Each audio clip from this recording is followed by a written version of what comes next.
நுரையீரல் பிரியாணி செய்வது எப்படி? ஃபஸ்ட்டு நுரையீரலை நல்லா கழுவிட்டு அதில் இஞ்சி பூண்டு பேஸ்ட்டு, மஞ்சத்தூள் சேர்த்துருக்கேன். கொஞ்சம் மிளகாத்தூள் போட்டு கிளறிட்டு, உப்பு தேவையான அளவு போட்டு உப்பு போட்டு நல்லா கிளறிட்டு, 1 டம்ளர் தண்ணி, கொஞ்சமாக தண்ணி ஊற்றிட்டு கிளறிட்டு ஒரு 5 விசில் வேக வைக்கணும். குக்கர் போட்டு மூடிட்டு ஸ்டவ்வை பற்ற வச்சுட்டு ஒரு 5 விசில் வேக வைக்கணும். விசில் போட்டு ஒரு 5 விசில் வேக வச்சுக்கணும். பிரியாணி மசாலா அரைக்க தேவையானது பிரியாணி இலை, கல்பாசி, ஜாதிபத்திரி, லவங்கம், பட்டை, முந்திரி இதெல்லாம் போட்டு ஹோட்டல் ஸ்டைல் பிரியாணி மசாலா அரைக்க போகிறோம். எல்லாத்தையும் ஒரு மிக்ஸி ஜாரில் ட்ரான்ஸ்ஃபர் பண்ணிடலாம்.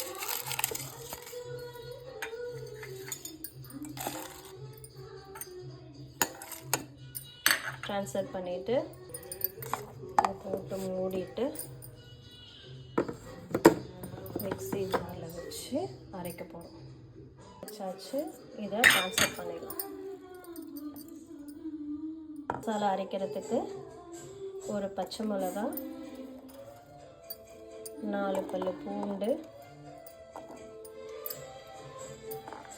இஞ்சி போட்டு நல்லா அரைச்சிக்கும். நல்லா அரைச்சாச்சு. இந்த மாதிரி அரைச்சி எடுத்துக்கோங்க. குக்கரில் நுரையீரல் இப்போ நல்லா வெந்துருச்சு, நல்லா வெந்துட்டுருக்குது. இப்போ இது ஒரு பவுலில் ட்ரான்ஸ்ஃபர் பண்ணிடலாம். இதை ஒரு பவுலில் ட்ரான்ஸ்ஃபர் பண்ணிவிட்டு இந்த தண்ணியை அப்படியே வச்சுக்கணும். தண்ணியை கொட்டிடக்கூடாது. இந்த தண்ணி நம்ம அளந்து ஊற்றும் போது அந்த தண்ணி நமக்கு தேவைப்படும். திருப்பி அடுப்பில் வச்சுட்டு இப்போ நம்ம ஸ்டார்ட் பண்ணலாம். இப்போ நம்ம பிரியாணி செய்யறதுக்கு ஃபஸ்ட்டு 3 வெங்காயம், 2 கப் அரிசிக்கு 3 வெங்காயம் எடுத்துக்க போகிறோம். இப்போ இதை அரைக்க போகிறோம். பாருங்கள், குட்டி குட்டியாக நீட்டாக கட் பண்ணி எடுத்தாச்சு 3 வெங்காயத்தை. அடுத்து தக்காளி கட் பண்ண போகிறோம். இது வரைக்கும் வெங்காயம் அதிகமாக இருக்கணும், தக்காளி கம்மியாக இருக்கணும். ஸோ இப்போ இந்த தக்காளியை கட் பண்ணி கொஞ்சம் அரைச்சி எடுத்து வச்சுக்கலாம். தக்காளி கட் பண்ணியாச்சு. இப்போ அதை மிக்ஸி ஜாரில் ட்ரான்ஸ்ஃபர் பண்ணிடலாம். இதில் ட்ரான்ஸ்ஃபர் பண்ணி அரைச்சி எடுத்து வச்சுப்போம்.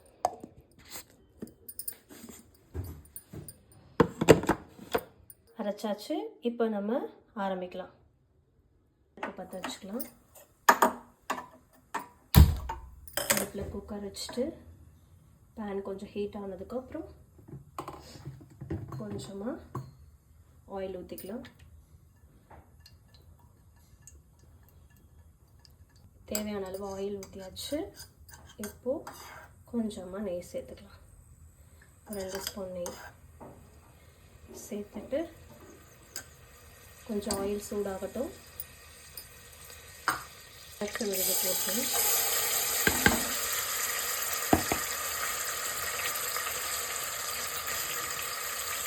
பச்சை வாசனை போகிற அளவுக்கு எடுத்துக்கலாம். இதிலே நம்ம போட்டு எல்லாமே அரைச்சிக்கலாம் இல்லையா? இஞ்சி பூண்டு பேஸ்ட்டு, புதினா, பச்சை மிளகாய் எல்லாம் போட்டு அரைச்சதுனால வேறு எதுவும் நம்ம போட வேண்டாம். ஸ்பைசஸ் நம்ம அரைச்சி வச்சுருக்கோம். ஹோட்டல் ஸ்டைலில் அதை அரைச்சதுனால நம்ம அதை தனியாக இன்னொரு தடவை போடணும்னு அவசியம் இல்லை. ஃபஸ்ட்டு இதை போட்டு நல்லா பச்சை வாசனை போகிற அளவுக்கு வதக்கிட்டு, பச்சை வாசனை போகிற அளவுக்கு வதக்கியாச்சு. பாருங்கள், இப்போது நம்ம அரைச்சி வச்ச ஸ்பைசஸை போட்டுடணும். போட்டு அதையும் நல்லா கிளறிட்டு கொஞ்சம் சால்ட் பண்ணணும். சால்ட் பண்ணிவிட்டு நல்லா அந்த மசாலா போட்டு வதக்கியாச்சு. இப்போது கட் பண்ணி வச்ச வெங்காயத்தை போட்டுடணும். நல்லா போட்டு கலர் மாற அளவுக்கு ஃப்ரை பண்ணிக்கணும். ஆனியனை கட் பண்ணி வச்சுருக்கோம் இல்லையா, அதை நல்லா போட்டு கொஞ்சம் லைட்டாக மீடியமாக வச்சுட்டு ஃப்ரை பண்ணுங்கள். நல்லா அந்த எண்ணெயிலே கொஞ்சம் அந்த கலர் மாறி வரும்.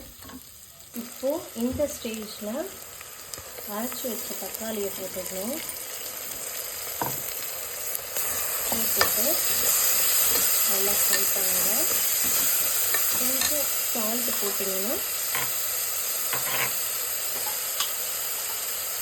சீக்கிரம் ஃப்ரை ஆகும். அதுக்காக கொஞ்சம் சால்ட்டை நல்லா ஃப்ரை பண்ணி விடுங்க. இப்போ பாருங்கள், நல்லா வந்து தக்காளி, வெங்காயம், அந்த மசாலா ஐட்டம், ஸ்பைசஸ் எல்லாம் போட்டு நல்லா வதக்கியிருக்கோம். ஸோ கலர் கொஞ்சம் மாறி இருக்கு பாருங்கள். ஓகேவா? இந்த ஸ்டேஜில் வந்து அந்த வாசனை, பச்சை வாசனை போயிடுச்சான்னு செக் பண்ணிக்கோங்க. ஸோ இந்த ஸ்டேஜில் நம்ம வேக வச்சு எடுத்த நுரையீரலை இதில் சேர்த்துக்க போகிறோம். வேக வச்சு எடுத்த நுரையீரலை இதில் சேர்த்துக்க போகிறோம். சேர்த்துட்டு அது ஒரு 2 மினிட்ஸ் அந்த மசாலா இதில் இறங்குற மாதிரி கொஞ்சம் வதக்கிட்டு ஒரு 2 மினிட்ஸ் அப்படி விட்டுடுங்க. கொஞ்சம் லைட் மீடியம் ஃப்ளேமில் வச்சுட்டு வதக்கும் போது நம்ம சிம்மில் வச்சு வதக்குவோம். ஸோ அடி பிடிக்காமல் இருக்கிறதுக்கு. இப்போ கொஞ்சம் லைட் மீடியமாக வச்சிங்கன்னா அந்த ஒரு மசாலாவில் சீக்கிரம் இறங்குறதுக்கு கொஞ்சம் வசதியாக இருக்கும். ஸோ இப்போது அது ஒரு 5 மினிட்ஸ் ஆகிடுச்சு, 2 மினிட்ஸ் ஆகிடுச்சு. ஸோ இப்போ கொஞ்சம் லைட் சிம்மில் வச்சுட்டு இப்போ இந்த மசாலா ஆட் பண்ண போகிறோம். என்னென்னா மிளகாத்தூள், மஞ்சத்தூள், கரம் மசாலா, பிரியாணி மசாலா, அதுக்கப்புறம் கொஞ்சமாக பெப்பர் பவுடர், இதெல்லாம் போட்டு இதில் கிளறணும். ஸோ இது இதில் போட்டு கொஞ்சம் மிக்ஸ் பண்ணி விடுங்க. காரம் வந்து உங்களுக்கு தகுந்த மாதிரி போட்டுக்கோங்க. உங்களுக்கு எப்படி காரம் தேவைப்படுதோ அதுக்கு தகுந்த மாதிரி போட்டுக்கோங்க. காரம் வேணும்னா மிளகாத்தூள் அதிகமாக சேர்த்துக்கோங்க. அந்த மாதிரி பிரியாணிக்கு எப்பவுமே கொஞ்சம் தயிர் போட்டுக்கணும். ஸோ கொஞ்சமாக தயிர் சேர்த்துக்கோங்க. ஸோ நல்லா தயிர், புதினா, கொத்தமல்லி எல்லாம் போட்டிருப்போம் இல்லையா, போட்டு நல்லா கொஞ்சம் மிக்ஸ் பண்ணிக்கோங்க. இந்த ஸ்டேஜில் நம்ம இப்போ அரிசி அளந்துருக்கோம் இல்லையா, அதுக்கு தகுந்த மாதிரி தண்ணி ஊற்ற போகிறோம். 1 டம்ளர் அரிசிக்கு 1.5 டம்ளர் தண்ணி. ஸோ நான் 2 டம்ளர் அரிசி எடுத்திருக்கேன். ஸோ அப்போ நான் 3 டம்ளர் தண்ணி ஆட் பண்ண போகிறேன். ஸோ இப்போ நான் தண்ணி ஆட் பண்ண போகிறேன். நம்ம கறி வேக வச்சோம் இல்லையா, அந்த தண்ணியை சேர்த்து தான் 3 டம்ளர் தண்ணி ஆட் பண்ணிட்டேன். இப்போ ஸ்டவ்வை கொஞ்சம் ஃபாஸ்ட்டாக வச்சுட்டு தண்ணி கொதி வந்ததுக்கப்புறம் அரிசியை போட்டு குக்கர் மூடி வைக்கணும். தண்ணி கொதி வர வரைக்கும் வெயிட் பண்ணணும். தேவையான அளவு உப்பு சேர்க்கணும். அதனால உப்பு சேர்த்துக்கோங்க. ஆல்ரெடி நம்ம கொஞ்சம் வதக்கும் போது போட்டிருப்போம் இல்லையா, அதனால் பார்த்து போட்டுக்கோங்க. நல்லா கிளறி விட்டு கொதி வர வரைக்கும் லிட்டை போட்டு மூடி வைப்போம். கொஞ்சம் லைட்டாக அப்படி மூடி வச்சா போதும். கொதி வந்துடுச்சு. இப்போ நம்ம அரிசியை போட்டுடலாம். அரிசியை போடுறதுக்கு முன்னாடி லெமன் ஒரு ஹாஃப் லெமன் போட்டு இப்போ அரிசியை போட்டுடலாம்.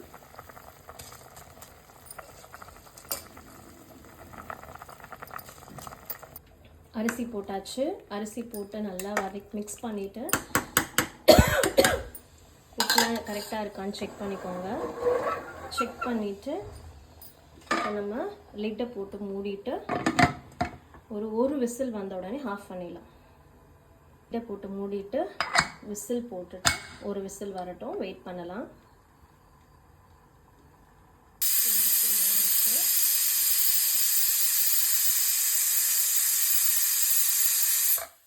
வந்த உடனே ஆஃப் பண்ணிவிட்டு விசிலை நம்ம ரிலீஸ் பண்ணிடலாம். ப்ரெஷர் ரிலீஸ் பண்ணி விட்டுட்டு ப்ரெஷர் நல்லா ரிலீஸ் ஆகிடுச்சு பாருங்கள். இப்போது ரிமூவ் பண்ணிவிட்டு குக்கர் ஓப்பன் பண்ணிவிட்டு பார்த்தீங்கன்னா ஒரு ஹாஃப் செமி கிரேவியாக இருக்கும். இந்த செமி கிரேவியாக இருக்கும்போது கிளறி விட்டுட்டு தம் போட்டு வைக்கணும். ஏன் அந்த மாதிரி பண்ணுறேன்னா கொஞ்சம் அடி பிடிச்சிரும். அதனால் இதை லைட்டாக இப்படி கிளறி விடணும். பாஸ்மதி ரைஸ் இல்லையா, கொஞ்சம் உடஞ்சிரும். இப்படி லைட்டாக கிளறி விடுங்க. கிளறி விட்டுட்டு திருப்பி மூடி வச்சுருங்க. குக்கரை போட்டு மூடி வச்சுட்டு ஒரு 10 நிமிஷம், கரெக்டாக 10 நிமிஷம் ஸ்டவ் ஆன் பண்ணிவிட்டு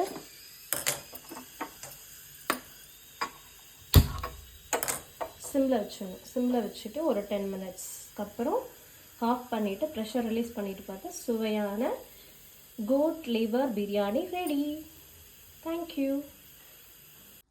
இப்போ பாருங்கள், ப்ரெஷர் வந்து ரிலீஸ் ஆகிடுச்சு. 10 மினிட்ஸ்க்கு அப்புறம் ப்ரெஷர் ரிலீஸ் ஆனோடனே எடுத்துகிட்டு பிரியாணி எப்படி ரெடியாக இருக்குன்னு பார்ப்போம். ஓப்பன்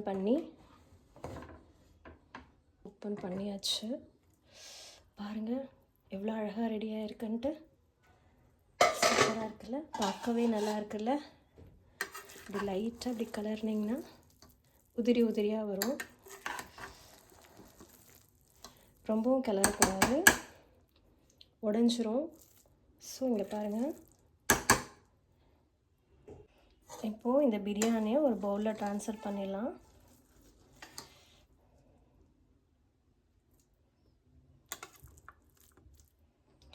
ஆவி பறக்க இருக்கு பாருங்கள். பார்க்கும்போதே சாப்பிட்ணுன்னு இருக்கா.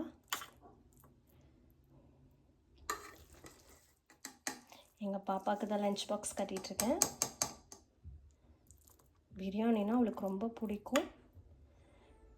இந்த ரெசிபி உங்களுக்கு பிடிச்சதுன்னா லைக் பண்ணுங்கள், ஷேர் பண்ணுங்கள், மறக்காமல் சப்ஸ்கிரைப் பண்ணுங்கள். தேங்க்யூ.